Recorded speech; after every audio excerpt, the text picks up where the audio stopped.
Dankie vir die saamwees.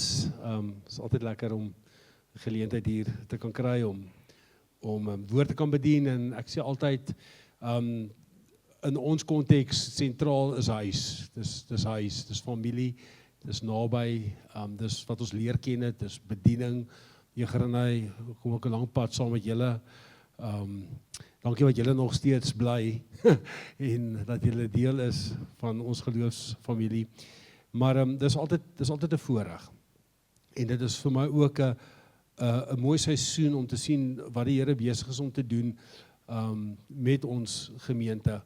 En as ons praat van gemeente, dan praat ons van ons kampusse.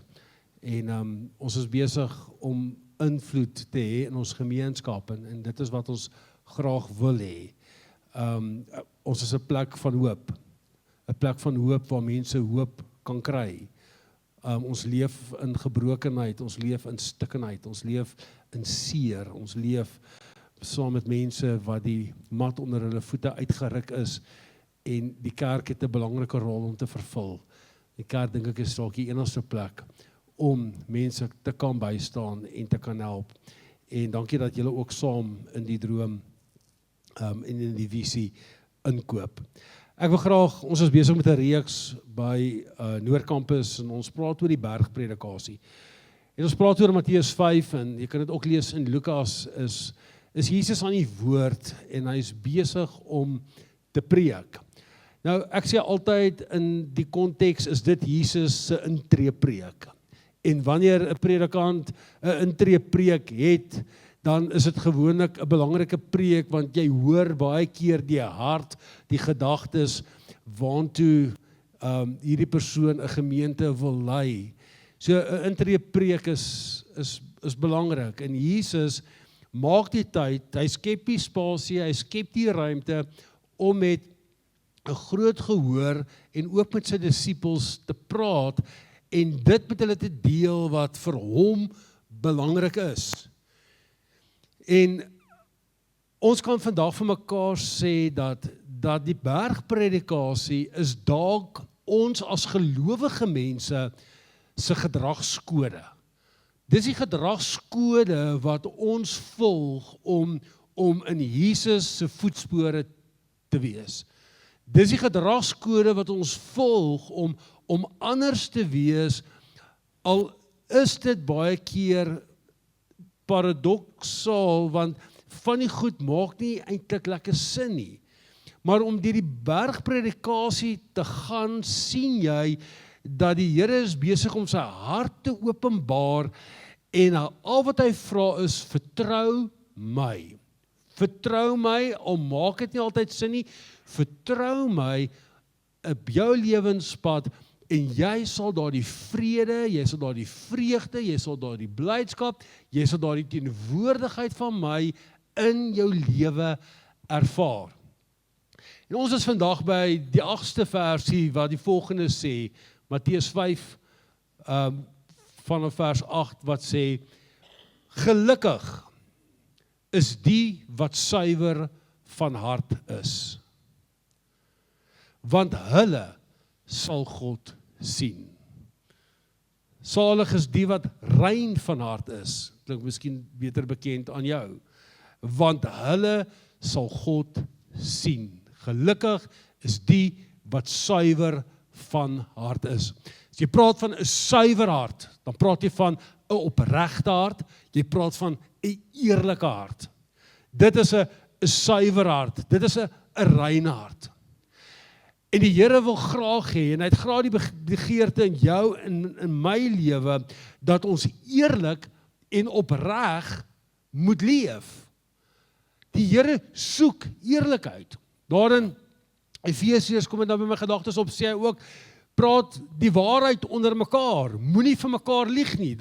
Eerlikheid moet 'n fundamentele waarde in jou lewe wees. En saam met dit opregtheid, is om opreg te wees. Nou as jy kyk na kinders, dan sal jy sien, what you see is what you get. As jy na kinders kyk, sien jy opreg en blaatant eerlik. Is dit nie waar nie? Ek onthou, ek was baie klein gewees, Dan gee ek my ouderdom weg, maar meeste van julle, dit was nog nie daar gewees wat jy 'n telefoon of in die gang gehad het, of iewers in die eetkamer, en hy het dit raad aangehad, vir die wat nie weet nie. Okay, en as jy nou baie gelukkig was, het jy 'n langer koord gehad, dan kan jy met die telefoon in jou kamer gaan sit het, maar dis die era, onthou julle dit.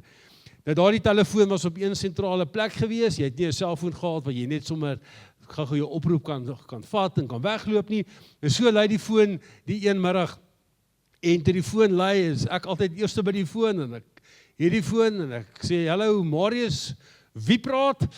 En dis toe een van my sussie se kerels, wat toe aan die ander kant van die foon is, en sy sien, dat dis hy, of sy hoor ek praat met hom, en hy vra, kan ek asseblief met Hesta praat, en Hesta kom staan voor my, en sy sê vir hom, ek is hier nie, en ek sê, hoorie jong, sorry, sy sê, sy is nie hier nie. Sy is nou lekker ongelukkig met my, maar eerlikheid, kinders is eerlik, hy sal vir jou vertel die waarheid, daar's nie van wegsteek nie, maar hoe verander die lewe nie, hoe ouer ons word nie, hoe ouer ons word, hoe minder opreg is ons, en hoe minder eerlik is ons, hoe meer ons volwasse word, hoe meer skuil ons agter 'n masker. 'n Masker wat buite laat sê, dit gaan goed, en ek hou van jou, en alles is reg, en alles is goed, maar aan die binnekant is daar stikkenheid.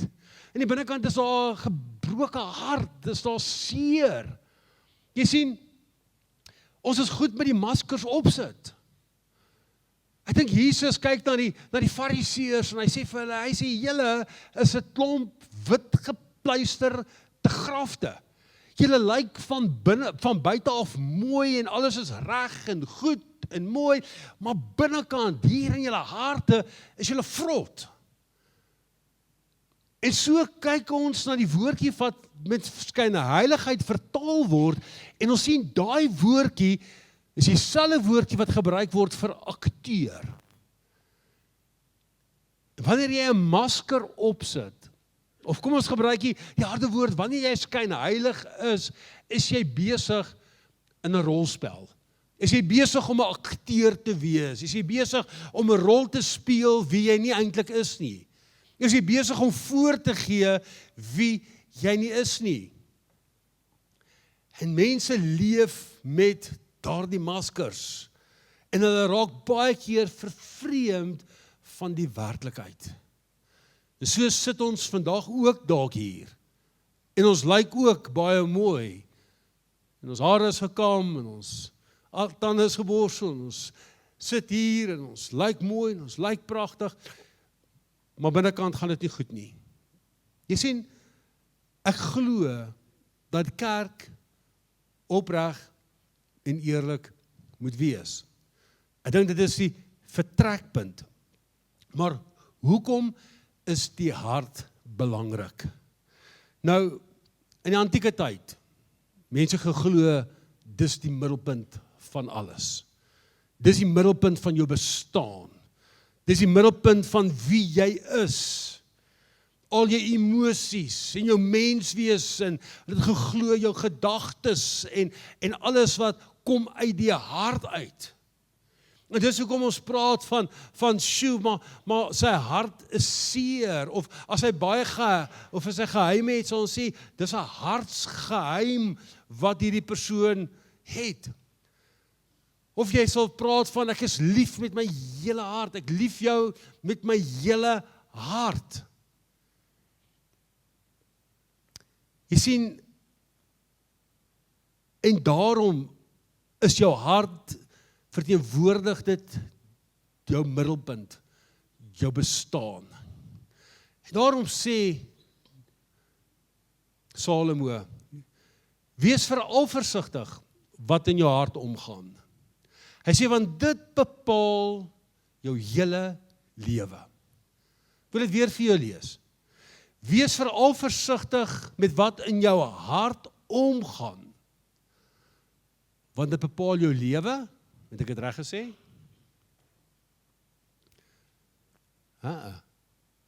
Dit bepaal jou hele lewe. Dit bepaal jou hele lewe. Dit is hoekom ons ook praat van om jou hart vir die Here te gee. Dis om jou hele lewe vir hom te gee. En daarom het die Here begeerte in jou en in my lewe, dat ons sal nastreef om 'n suiwer hart te hê, om 'n rein hart te hê. Dawid kom op 'n punt waar hy sê, Here, ek het die hulp nodig. En hy sê, Here, skep vir my 'n rein hart, o God. Vernuwe my gees en maak my standvastig. Dawid kom na die Here toe en hy sê vir hom, Here, ek het jou hulp nodig. Skep vir my 'n rein hart. Met ander woorde, Here, help my om 'n rein hart te kan hê. Help my om 'n suiwer hart te kan hê. Jy sien, want hoekom? Want dis 'n plek waar net ons kan insien, maar ook God. En daarom weet die Here presies wat vandag in jou hart broei. Hy ken jou hart. Hy weet wat daar aangaan. Ons kan niks vir hom wegsteek nie. En as Dawid hier sê, dan sê hy, Here, ek het hulp nodig. Ek het hulp nodig, dat U my hart sal rein maak. Ek het nodig dat U my hart sal suiwer maak. Dat daar nie valsheid is nie. Here, dat U wil ook in my lewe sal geskied. Timoteus 1:5 sê, die doel van hierdie opdrag is om liefde te wek uit 'n rein hart, 'n goeie gewete en 'n goeie gewete en 'n opregte geloof kom. Kom ek lees hom weer. Die doel van hierdie opdrag is om liefde te wek wat uit 'n rein hart, 'n goeie gewete en 'n opregte geloof kom. Met ander woorde, dat dit die sentrale punt en plek van jou lewe sal wees. My vraag vanmôre aan jou is, hoe lyk jou hart? Wat gaan in jou hart aan? Wat beleef jy in jou hart? Moet ek en jy nie vanmôre ook, soos Dawid sê, Here, skep vir my 'n rein hart, o God. Nou kom ons lees gou-gou oor hierdie selfde Dawid. In Handelinge skryf Paulus van hom, hy sê, van hom het God gesê, ek het in Dawid, seun van Isaai, 'n man na my hart gevind. Hy sal my opdragte uitvoer. Uit hierdie man se nageslag het God volgens sy belofte Jesus Christus as verlosser vir Israel laat voorkom. Dis wat die Here oor Dawid dink en voel. 'n man na aan sy hart. En dan kyk jy na Dawid se lewe en dan dink jy by jouself, "Sjoe, Dawid, jy het daarom 'n baie nonsens in jou lewe aangevang. Dawid, kyk wat het jy gedoen? Jy het gelieg. Jy het oorspel gepleeg. Jy het moord gepleeg." Dat hy was definitief nie 'n perfekte man gewees nie. En tog kom die Here en hy sê, Dawid is 'n man so na aan my hart. Jo, 'n man wat lieg en bedrieg en wat moord. Wat maak hom anders as ek en jy? Hoe kan God sê, dis 'n man na aan my hart? En 'n rein hart, 'n suiwer hart, begin en word suiwer, wanneer ek en jy bely, ons het God in ons lewens nodig. Dit kom op 'n plek waar ek en jy sê, Here, ons kan nie verder so aangaan nie. Dit kom op 'n plek waar ek en jy verantwoordelikheid neem vir ons optredes. Verantwoordelikheid neem vir ons dade. Verantwoordelikheid neem teen ons sonde teenoor die Here. Wat ons lees het so mooi in 2 Samuel, sê dit, toe sê Dawid vir Nathan, is 'n profeet gewees, ek het gesondig teen die Here. En toe sê Nathan vir Dawid, die Here het ook jou sonde weggeneem, jy sal nie sterf nie. Kyk wat gebeur hier. Dawid het sonde gedoen. Hy het in ons terme van die ergste sonde gedoen wat jy kan doen. Maar Dawid besef dit. Dawid het berou oor wat gebeur het. En dan gaan hy na Nathan toe en hy sê vir Nathan, ek het gesondig teen die Here. Dawid vat verantwoordelikheid vir sy optrede. Dawid vat verantwoordelikheid en hy gaan na die profeet toe en hy sê, ek het gesondig. Ek het gesondig teen die Here. En Nathan sê vir hom, die Here het ook jou sonde weggeneem. En hy sê, jy sal nie sterwe nie. Amper as Dawid kom sê, Here, ek het u hulp nodig. Here, ek het nou so droog gemaak, ek weet nie wat ek kan doen nie, ek weet nie hoe ek hier gaan uitkom nie. Gaan lees die Psalm 51 of 52 waar hy teenoor die Here praat, sê, Here, ek voel verbuisterd. Hy vra op 'n stadium, laat ek weer vreugde en blydskap ervaar. Dawid kom na die Here toe en hy kom gee sy hele lewe vir die Here. En so die begeerte dat ek en jy ook dieselfde sal doen. Om 'n suiwer hart, om 'n rein hart te hê, beteken ek begin by God. En ek bely my afhanklikheid teenoor hom. En ek vra hom vergifnis vir my sonde. Ek vra hom vir hom om my te vergewe. Ek vra vir hom om beheer te neem van my hart, met ander woorde, met my hele lewe, want ek het dit nodig. Hoekom? Ons Spreuke 3 vers 5 sê, vertrou op die Here met jou hart? Nee, vertrou op die Here met jou hele hart. Op jou eie insig moet jy nie staat maak nie. Nou, kom ons vra die vraag. Wie van julle het al op jou eie insigte staat gemaak? En die uitkoms daarvan was 'n ramp.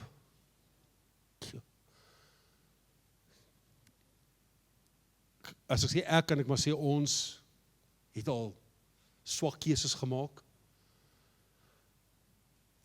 En baie keer het ons geweet, of in ons hart, waar ons geweet het, ons maak nou droog, of iemand, 'n derde party het na ons toe gekom en vir ons goeie raad gegee en gesê, moenie dit doen nie, en dan net as jy dit gedoen, en dan is die uitkoms nie wat jy wil hê nie. Daarom sê die man Salomo, vertrou op die Here met jou hele, ek wil amper sê, hele hart. Op jou eie insig moet jy nie staat maak nie. En dis die sleutel in die lewe. Dis die sleutel om jou hart skoon te kry. En dit is om God 100% met jou lewe te vertrou. Om God 100% te vertrou met jou lewe. Jy sien, want as jy dit doen, dan sien jy God.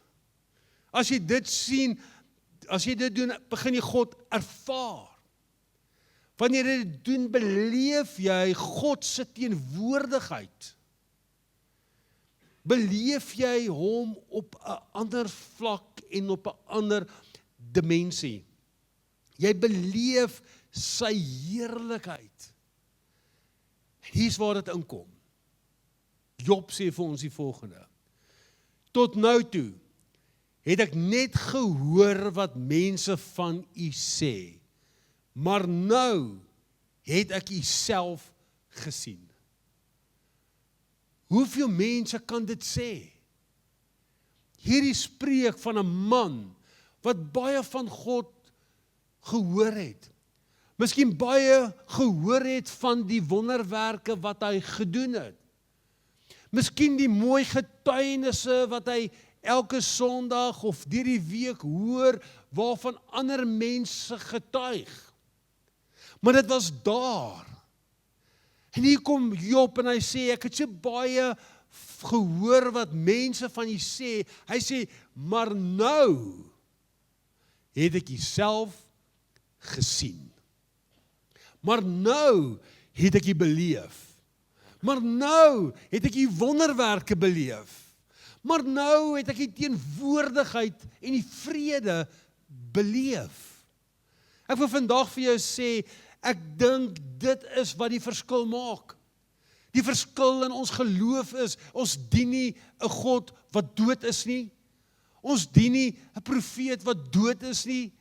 Ons dien 'n opgestaande, lewende God. Ons dien 'n God wat vandag op sy troon sit. Ons glo in die werking van die Heilige Gees. Ons glo in Jesus Christus wat vir ons sondes gesterf het. Ek wil vandag vir jou sê, dis lewendig. Ons het vandag die grootste voorreg om in 'n verhouding met die Here te kan staan, want daai verhouding leef. Daai verhouding is nie dood nie. En wanneer ek en jy God se liefde en sy vreugde en sy vrede ervaar, dan besef ons is deel van sy heerlikheid. Want hy is deel van ons lewens. Jy ervaar hom in mense. Jy ervaar God se teenwoordigheid en sy liefde selfs in siekte. Jy ervaar hom as 'n God van nabyheid. En jy beleef God op alle plekke. Met ander woorde, jy sien God raak. Want hoekom? Want jy het 'n ander bril op. Jy beleef hom in die natuur. Jy beleef hom in mense. Jy beleef hom oral waar jy gaan. Want hy is oral. En dan beleef jy ook sy groot en ongelooflike en baie keer onverstaanbare genade wat hy vir jou en vir my gee. Genade wat ons nie verdien nie. Genade wat Dawid eintlik nie verdien het nie. Maar lankmoedig en barmhartig en vol liefde is die Here. Dis wie hy is. Hy's 'n God van genade. Hy's 'n God van herstel. Hy's 'n God van nabyheid. En my begeerte is dat elkeen van ons God sal soek met ons hart. Nee, dat ons God sal soek met ons hele hart. Met alles wat ons is, alles wie ons is. Dat ons totaal en al uitverkoop sal wees aan 'n lewende God, wat daardie spasie in jou lewe wil kom volmaak. En ek glo nie half volmaak, of kwart vol, of 3/4 wil volmaak nie, maar dat hy jou wil volmaak, dat dit sal oorloop. En wanneer jy rein van hart is, wanneer jy 'n suiwer hart is, gaan mense dit beleef, gaan mense dit sien, gaan mense dit ervaar. Ons het gesê, waar die hart van vol is, loop die mond van oor. Kan nie help nie. Het gebeur. Jy kan nie, ons nie kleppe en filters nie. Waar die hart van vol is, loop die mond van oor. En jy beleef God op 'n ander dimensie. God wil hê jy moet sy teenwoordigheid ervaar. God wil hê jy moet sy vrede ervaar. En Paulus praat van hy vrede. Hy sê dis nie net 'n gewone vrede nie. Dis 'n vrede wat die hart en die verstand te bowe gaan. Dis 'n vrede om jou in 'n situasie te bevind, en jy weet nie hoe jy hierdeur gaan kom nie. Jy weet nie hoe jy hierdie pad gaan loop nie, want dit wat met jou gebeur het, dit wat huidigelik in jou lewe teenwoordig is baie groter as wat jy is. Sê die woord, vertrou God. Vertrou God. Dat hy jou hart, dat hy jou hele lewe volmaak. En in daardie storm, in daardie woestyn, sal jy God se vrede ervaar. Sal jy sy teenwoordigheid van bewus wees, omdat hy jou op jou naam geroep het, en jy aan hom behoort, en jy die keuse gemaak het, om jou hele lewe, jou hele hart vir hom te gee. Geseënd is die wat suiwer van hart is. Salig is die wat rein van hart is, want hulle sal vir God sien. Mag dit jou begeerte wees, om jou lewe so in te rig, om jou hart, jou hele hart vir die Here te gee, sodat hy meer in jou lewe kan funksioneer, dat hy meer in jou lewe kan doen, sodat mense dit ook kan sien, en wanneer jy jou hart volmaak, sal jy God ook sien vir wie hy is. Miskien is dit die rede, en ek sluit nou af, ek is klaar, hoekom ons so voel, soos wat ons voel. Dis dalk hoekom ons voel, soos wat ons voel oor mense. En dis dalk hoekom ons voel, soos wat ons voel oor onsself. Omdat ons nog nooit ons hele hart vir hom gegee het nie. Want wanneer dit gebeur daar iets in jou lewe. En dit kan nie anders as om jou te verander, soos wat God wil hê jy moet wees nie. Amen. Kom ons sluit die oë, en dan bid ons saam. Ja, my Vader, U ken elke persoon. Daar's niks wat ons U kan wegsteek nie. U sien dwars deur ons, U sien ons harte. En Here, U woord sê dit so prominent, dat ons hele hart vir U moet gee. Miskien is die mense vanmôre wat sê, Here, ek is nog net op 'n gedeelte van my hart vir U. Miskien is die mense wat vanmôre sê, Here, ek gee U my hele hart.